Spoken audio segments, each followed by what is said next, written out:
But come the late game, Ling naman yung kanilang paggagalingan. Kaya pala sinasabi mo na pwede ang Hayabusa, pwede ang Ling, pero ang pupuntahan ng TNC Pro Team ay ang Ling. Matagal-tagal na, this is the debut pick. Debut game para sa isang Ling. Magiging maganda ba ang simula ng Ling na ito or guguluhin? Kasi expect na natin tatambay talaga itong Onyx Philippines sa purple buff ng isang Ling. Kasi aminado naman tayo na sobrang reliant sa purple buff nito. Classic assassin jungler tapatan na naman ang makikita natin for this game. Match point para sa side ng Onyx. So, malaki-laki talaga ang pinaglalabanan ngayon ng TNC na nagiging just as aggressive naman dito sa early game. Looking at Bentings and Goyo na talagang nakikipagsabayan na kontra kina Yoshino at Super Freeze. Oh, nangungulit lang. Oh. Pero ano kata-kata TNC ang nagsisimulang manggulo doon sa purple buff. At inuna rin ni King Kong yung orange niya eh. Para ano no? So, imbis na unahan kayo na ma-invade Unahan na natin. Unahan na natin. Tama naman. Dahil nauna yung Cho doon, parang napaisip etong si Yoshino, parang gagawin ko ba ay dedepensa ko ba yung aking kakampi or mag-focus na lang ako doon sa invade. And the thing with Cho kasi benefit, pwede ka, mabilis ka talaga mag-level 2. Naku po, naiipit. Ang sakit. Sakit. Puncture play mula kay Ryzen. And ito yung mahirap early game. Or pag naka-snowball itong Lancelot na to, pwede magtuloy-tuloy. Pumagit na sa Tatsulok. Oh. Si Bentings, very unfortunate para sa TNC kasi nga naman nasimulan na nila eh. Nagiging very aggressive na sila sa simula ng laban para kahit papano makapigil dito sa Onyx. Pero pinapakita ng Onyx ngayon parang one step ahead so far sa mga ginagawa nila. And Goyo ngayon medyo malalagay sa alanganin. May flicker pa naman pala. So hindi pa naman tutumba. Yep. Taxilot, syempre, Ryzen Special. At, tignan nyo yung kanyang emblem. Hindi po kayo Impure nagkakamali. Impure Rage po ang inyong nakikita. So, bakit Impure Rage? Tandaan natin, ang Impure Rage ay adaptive damage pa rin. So, di ba, ang mga choices yan, ano ka ba? Magki-killing spree ka ba? Kuha ka ba ng Lethal Ignition? Instead, Impure Rage yung kanyang pinili. Which means na mas mabilis. Every 8 seconds, meron siyang adaptive damage. Oo, so parang mas poke. Kumbaga, mas mabilis magpo-proc. Ganda nun Pero mas maganda ang talon mula kay Yoshino. Mapapalayo din si Goyong. At ito yung setup. Agad-agad na black shoes. At nag-final slash na rin naman dito si Jesus. Napakarami ng ultimates na na-expend para sa TNC. At alam na yun ngayon ng Onyx Philippines. Though meron namang impormasyon kahit paano dito sa Benting sa bandang likod. Hindi naman masyadong nagkakaroon pa ng action, literal na pakiramdaman lang naman muna. Yeah, at saka kumuha din muna ng purple buff dito si King Kong para sa ready talaga siya sa labanan. Ito na pala yung aksyon. Si Jesus yung kanilang namataan at siya ngayon yung sasabitan. Pero yung turtle, sino nga bang makakasecure? Si King Kong pa rin with the retribution sabay gamit nung kanyang Tempest of Blades para lang makatakas dahil nakuha naman na ng TNC kung ano yung gusto nila. Sabay kuha ng 4 blades para makapag-mamba out ng ganun. Pinakitaan, nag-exhibition pa. Kumawi pa ng buhok yan. Kumawi pa ng buhok. Oo, may kasama pang ganun. Kulang kasi yung combo ng Ling 4 blades na sawi ng buhok. Yun talaga yun eh. Lima pala yun. Oo, nabibitinan sa pindot. And nakaka-miss na makita si King kung gumagamit ng mga assassin like this Ling na magandang basa nga para sa kanilang kumuna. Pero si Innocent, napa-heavy crossbow kagad. Pero alam ng Onyx Philippines, hindi tayo pwede lumaban dyan. Grabe si Innocent. Yung nagiging performance ng Irithel today ay katakot-takot. At pinapakita niya naman sa atin ulit ngayon na yung kanina pa naman nagiging trend na kahit early game pa lang ang Irithel nararamdaman na natin agad. At medyo nagiging mahirap na sitwasyon yun para sa Onyx, especially for friends as the Lilian na gusto mo naman kasi talagang makalapit as much as possible. Yep. So yung isa sa mga bagay kung bakit napasok itong si Bruno sa metagame is because of the first tier talent na Fatal, yung may critical chance. Uy, pero sumipa Bentings. Okay, napalayo rin, pero nandito si Ryzen. Hahabol ba? Hindi. Hindi daw. Okay. Anyways, going back. Isa sa mga nag-benefit dun sa Fatal, syempre si Bruno. At para sa akin, OP yung Fatal sa mga tamang heroes. Kasi scaling siya percent-based pa rin. Di katulad ng ibang mga talents na tier 1 talents, I'm not talking about the organization, pero yung first tier ng talents ay hindi percent-based. So, ibig sabihin, hindi sila nag-scale. Yung Fatal, yung related sa critical, nag-scale siya. Kaya masakit yung Bruno, early to mid, hanggang early to late. At isa pa nagbe-benefit doon is the Irithel. Ay, kaya pala, so, parang siya, Fatal versus Thrill. Exactly. Ngayon, itong si King Kong, ganun yung kanyang unang talent na kinuha. So alam natin na pwede mag-scale pa rin itong league. Uy, Ayan na. kaso dalawa agad ang nayakap doon ni Yoshino. Sumasayaw na rin at nagtatatahe si Ryzen. Pero makakaiwas naman kahit papaano ang TNC sa kanilang pagsayaw-sayaw. Gem nga lang din dito, mamamataan si Hesu.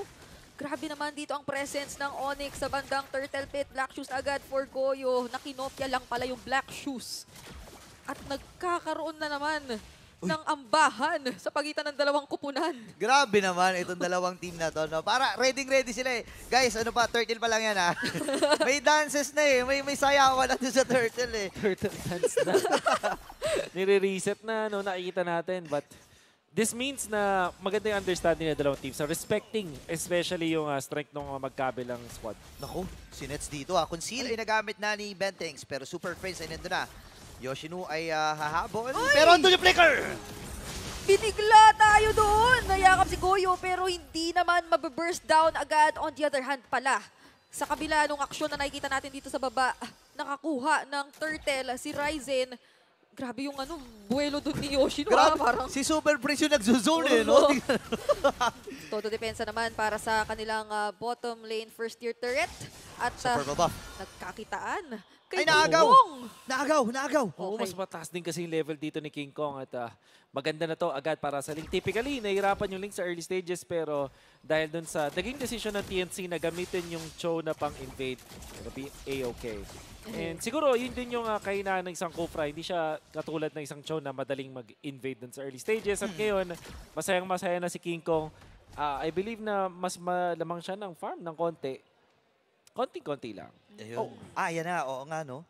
Konti-konti lang. Yep. Ay, hindi pala. Ay, Lose lamang na. pa. Lamang Lamang pa pala si Ryzen ng konti. Dahil dun sa turtle, nakuha Op! niya. Pero yung setup. Mahuli dito si Bentlings, bawasan na. Kaso si Innocent naman, siya yung nagpapapala using the Earthel. Uy! Napakaraming nanakap using the Way of the Dragon at meron na siyang hinandog na isa. Yoshino is down para sa side ng Onyx. Makakatakas pa si Bentlings at maging si Goyo. Wow! Hindi nakakuha ng kapalit ang Onyx. Pero baka mabawasan nila itong mid-lane turret. Yeah, and actually, Torre nga yung naging target nila kanina. No? Bago mangyari yung team fight, Torre sa ibaba ang kanilang napatumba at malapit na rin doon sa may top lane. Gold Earn ang pag-uusapan, Nets and Ryzen ang nangunguna. But then again, Innocent, hindi talaga nagpapahuli to eh. Habol at habol. Well, actually ngayon, itong lead ng Onyx hindi ganun ka taas. So, ibig sabihin, hindi pa rin talaga siya indicative kung sino nanalo sa ngayon. Ang mahalaga siguro is masaya yung mga scaling heroes for TNC. So, actually, mas okay yung late game nila kumpara sa Onyx. So, we'll see kung paano ito isolve ng Onyx. Ang maganda, nakapag-push na sila dun sa may top lane. Oo nga, no, dalawa kagad. Habang wala pa rin napapatumbang Torre ang kupunan ng TNC. Kung baga kung titignan mo, marami silang setup eh. Pero hindi nila ma-convert ito eh. Kill, pero ngayon!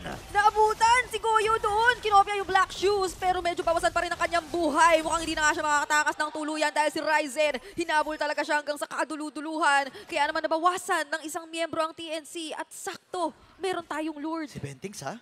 Andun sa likod si Bentings. Nag-aabang lang ata ng setup dito pero Super Friends ang kanilang magiging target.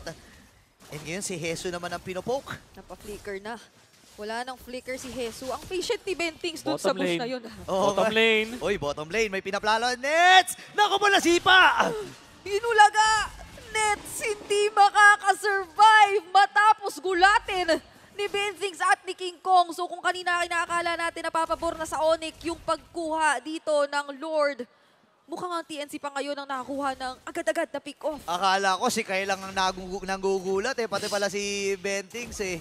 Ginulat ang mundo ni Nets. Andun yung mga pag-dash dito ni Ryzen. Lord ay available na. Pero again, may kita natin yung respeto sa magkabilang team na ito. Bentings, napakagandang setup at nahuli niya yung vital target nila na si Nets. At may flicker pa siya. Hindi pa niya kinailangan gamitin yung flicker na yun. At maganda pa, delivery para kay King Kong. So they're gonna be okay. Onyx ngayon na nakalamang ng konting-konting gold. But dahil dun sa 1-0-1 record ng Ling, masaya syempre yung side ng TNC. Ngayon, paano yung Lord Dance? Will it be good for Onyx? Let's see. Ayun na. Uy, si King Kong nandun sa may bandang likod. Hesu, tinatanaw lang 13K ang buhay ng Lord. Ngayon, available na rin yung Ice Queen 1 mula kay Super Prince. Nakita na nila si King Kong at ako si Jem. Sinasalo lang niya yung damage. Yoshino nag-umaamba. Uy! Tinarget niya ngayon si Ben Things. Reset. Nako, mapaburst down ba? Dahil na final slash papalayo si Ryzen nung gusto na sana niyang gamitan ng Thorned Rose sa mukha. At ngayon, hindi na naman magpapatuloy yung laban. Talagang kanina pa tayo nagsasayawan. Grabe yung lure dance. Onyx Philippines.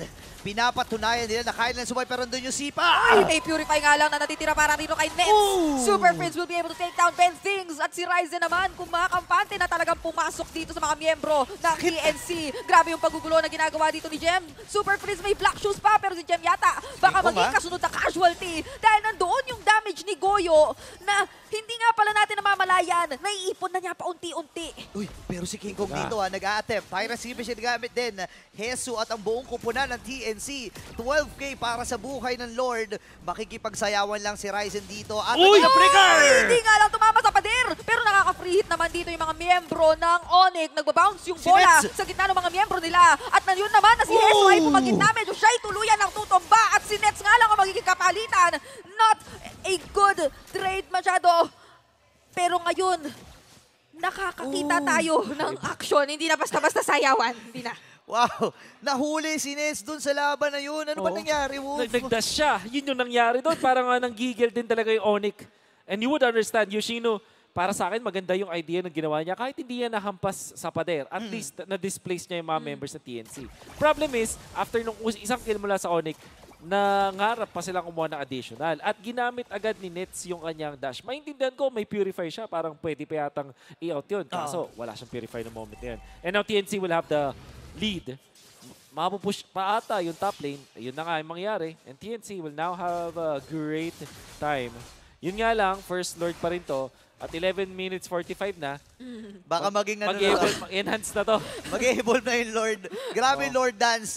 Kanina, mga 10 minutes nagsimula na yung sayawan dito sa Onyx Philippines at ang TNC. Pero Bentex at ang buong kupunan ng Onyx Philippines, 5 members para sa kanila pero kulang pa rin ng TNC. Iba-burst ba nila to? 13K yung buhay ng Lord, oh. Parang tinutuloy-tuloy na nga nila at Op! hindi aabot doon si Yoshino sa gusto sana niyang talunan. Kaya naman Nako! baka ngayon siya yung mabawian. Pero grabe yung final slash. Kumonekta, King Kong pumasok na rin pero Tempest of Blades out. At ngayon, ang oras. Anong oras na ba? Oh! Ryzen ang makakakuha ng Lord. At kinakailangan na munang tumakbo papalayo ng players ng TNC. Wow! Nice attempt para sa Onyx Philippines. Na-miscalculate ni King Kong. Akala niya mahaba pa yung buhay ng Lord. Pag silip niya, hindi na siya umabot. Grabe, ito si Ryzen. Shaper of meta. Wow. When it comes to items. Kanina, brute force breastplate na Martis. Ngayon, siya naman ay naka-Impure Rage Lancelot na naka-Blade Armor. Grabe, no? Iba ka. Ryzen. Umimagita Shaper na tayo of mamaya. meta. Kung maalala natin, siya rin ang nagpauso ng Tanksilot, ng oo. Tanksilot. So I think sobrang nagiging komportable na ni Ryzen sa posisyon kung nasaan man siya ngayon. Lord ay hawak nila, pwedeng mabasag itong bottom lane turret at pwede pa nga silang umisa dito sa may bandang gitna. Pero but then again, alam ng Onyx Philippines na pag lumalim sila, any moment ay pwede silang masipa ni Bentix. Kasi hindi pa naman nila kita kung nasa si Bentix eh. Kanina pa nakakahanap pa ng kahit pa paano yung maliliit na punish din naman ang TNC kapag ka nagkakaroon tayo ng all-out team fight, especially sa pamamagitan ng final slash na nakikita nga natin kanina pa na nagmumula kay Hesu. Although hindi pa natin na-witness yung sobrang gulong pag-vengeance in and out sa gitna ng team fight mula sa kanya, siguro dahil din sa presence ng Kufra nga ni Yoshino, isa ito sa mga bagay na posible kasing makapagpabaligtad ng sitwasyon kapag ka napabayaan. Pero King Kong, kinakailangan Meron pa lumipad. siya. Kalma, Boss King Kong. May energy ka pa. May Ay, cycle na. uy, pwede abutan. Mababato ng resibo. Ay, hindi. Wala. Kala ko nabato eh. Ng ticket, no? Bibigyan ng ticket. Pero maganda yung ginagawa dito ng ng TNC. At least kahit paano buy time yun Instead na nag-clear sila ng minions, nag-flow sila, hinabol pa nila itong si Bentings at si King Kong. So makikita natin na mataas pa ang tsansa ng TNC para humabol dito. 2.4k gold lead pa lang naman.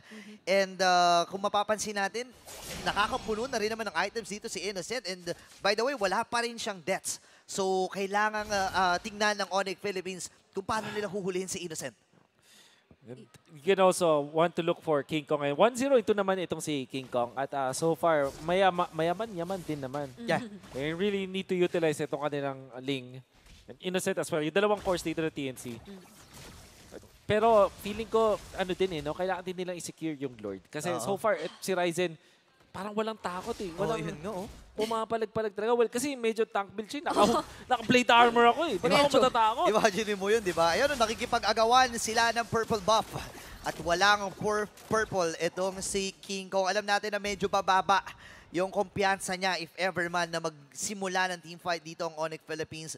Kasi ang taas na actually, yung matagal-tagal na update na yun. No? Tumaas yung consumption ng bawat dash every time nagagamit siya ng skill. And ito yung kailangang problemahin ng TNC. Paano makakasabay si King Kong ngayong wala siyang purple buff? Nakapag-cooldown na nga yung retry ni Ryzen. Atak Matapos sila, siyang agawin yung purple buff at aabot nga siya. Ngayon na nagsasayawan na naman sila dito Sinits. sa bandang turtle. Pero si Yoshino doon sa kabila, meron siyang mauhuli. Si Ezo na mag-final slash din. Dinala sa kanyang mga kakampi, yung mga kalaban. Pero mukhang siya pa rin naman yung unang magiging casualty. Nakakuha na ng -1 ang side ng Onyx. Way of the Dragon onto Jemmy. First down nga ba siya? Meron pa ba siyang natitirang split para makatakas sa kanila? Pero mukhang nandoon pala si Ryzen sa likod. Sinasayawan at inuubos isa-isa yung mga miyembro ng TNC. Dito naman sa bandang itaas si Innocent ang sinunod at hindi na talaga makakahanap ng bawi ang mga miyembro ng TNC. Hinahabol pa nila dito si King Kong, Super Friends. Normal lamang King Kong. Look at that damage. Isang sipa, 1-6. 1-6. Oh no. Mahirap ito para kay King Kong na mag-attempt na umistil dito sa Lord kasi wala pa siyang purple buff. Ganda na ginawa ni Ryzen. Parang talagang pinang-trap niya yung Lord, pinang-bait niya. At yung TNC napakommit. Now, nahanap niya pa yung target. Nung ginawa niya dun si Innocent, na saktong-sakto may minion wave dun sa may top lane. So meron pa siyang mga extra puncture. Tapos nung nag-Wind of Nature, si Innocent, mas finocus niya doon si Goyo. Ang ganda ng target selection dito ni Ryzen. 3-0 and 4 with the use of his Impure Rage, mga kaibigan. Grabe. Impure Rage, Lancelot. Pero yung macro skills, pinapamalas din ni King Kong. Alam niya na medyo lugi sila pagdating doon. So flow lang muna ng minions. King Kong dito, any moment naman, pwede siyang umiskapo. At yung Luminous na Lord ay nasa may bandang ibaba. Pwedeng dumipensa muna ang TNC sa pagkakataon nito. Split dun sa Mailing. Hindi na binibigyan ng purple buff na kay Super Friends na ngayon, tsaka kay Nets. Wala, Pure Rage ako eh. Hindi niya kailangan eh, di ba? Hindi niya kailangan dito ng mana eh. Don't try this at home, guys. Baka naman kayo pag nag-RG tayo mamaya, mapapa-Impure Rage kayo sa mga RG nyo. Oo, pang malupitang. Malupitang galaw na to. Pawang professional lamang. Ay nako, nakikinita ako na nga na makakita tayo ng mga ganong klaseng emblema Pero kung Silva ay gagamitin niya para dito sa TNC at mabilis nilang tutunawin itong Lord. 6.7k gold lead para sa Onyx Philippines. Masasabi natin na napakaganda ng posisyon nila dito sa laban na ito. Pero pwede na ituloy sa top, ha?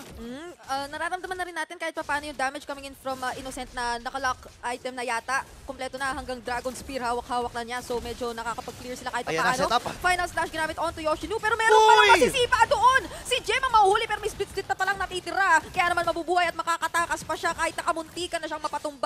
Ryzen at King Kong magkakakitaan naman doon sa bandang ibaba at hindi na naman niya ibibigay yung purple buff ni King Kong.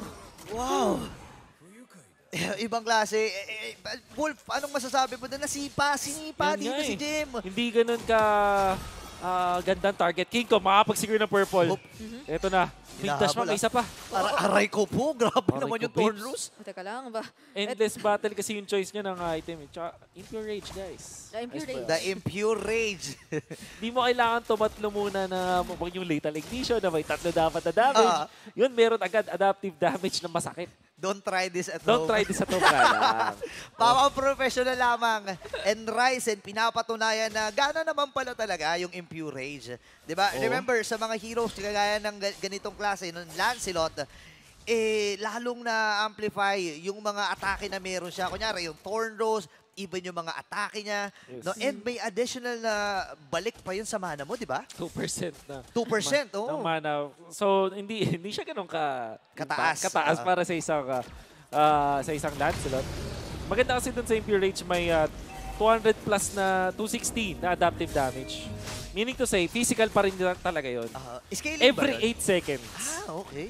So, well, kasi kapag, di ba, kapag mayroong kang passive na i-enhance siya. So, siguro yun yung pinaka-scaling factor. Uy, niya. ayan na naman si Jem, sinipa na nila dito. Habang split-split ay nagamit.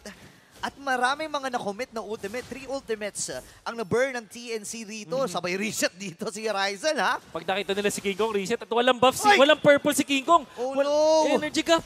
Naku po, mapapagamit ng Tempest of Blades. Sakto na Makakasalubong naman niya, sakto yung Sakto yung purple respawn. buff dito ng Onyx Philippines. Pero dito naman sa kabilang tako, meron ding mga kaganapan tayong nakikita. Nangangalahati na ang buhay ng Lord at mukhang sakto nakakuha naman ng purple buff si King Kong. Pero mukhang hindi na siya aabot para sa contest at si Ryzen ang makakasecure nito ng tuluyan. Same ulit ang ginawa ng TNC. Si Jem ulit yung kinumit. Yeah, oo nga eh. Parang nagtataka ako dun sa ginagawa ng TNC. Feeling ko may something eh. May plano talaga sila na dapat ma-takedown nila itong si Jem. Kaya lang, base sa kits and sa mga arsenal na meron sila, parang nabibitin eh. Oo, siguro din kasi sa pwesto. I mean, tignan mo naman itong si Nets. Maganda yung pwesto niya, tapos may purify pa siya. So parang hindi worth it na siya yung sipain. Kasi, syempre, magkakabit ka ng flicker mo, tsaka sipa para lang dun sa isang Bruno. Marami, Tapos no? mag-purify lang siya, edi dun mapapasama. And then, of course, kung sakaling gamitan nga nila ng sipa, nandun si Yoshino para i-cancel. Naku, nandito na ating seta mula kay Yoshino! Tyrant's Rage on to Hesu. Makakagamit pa ng final slash pero wala yatang mahuhuli muna. King Kong dito mapapatempest of blades na din dahil napakasakit ng damage ni Ryzen na ibinabato sa kanila. Pero sila Power Innocent lock! at Toyo nagde-depensa pero hindi na rin pala maaabot yung susunod na minuto. Wow! Clean!